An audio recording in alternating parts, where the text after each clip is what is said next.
first is circulation. Always check the one pulse. So ang pulse na always nasa left dire, nasa sa right side dire.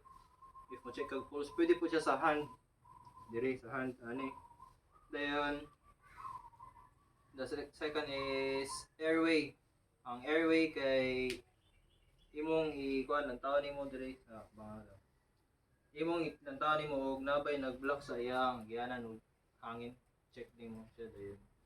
Lastly kay breathing.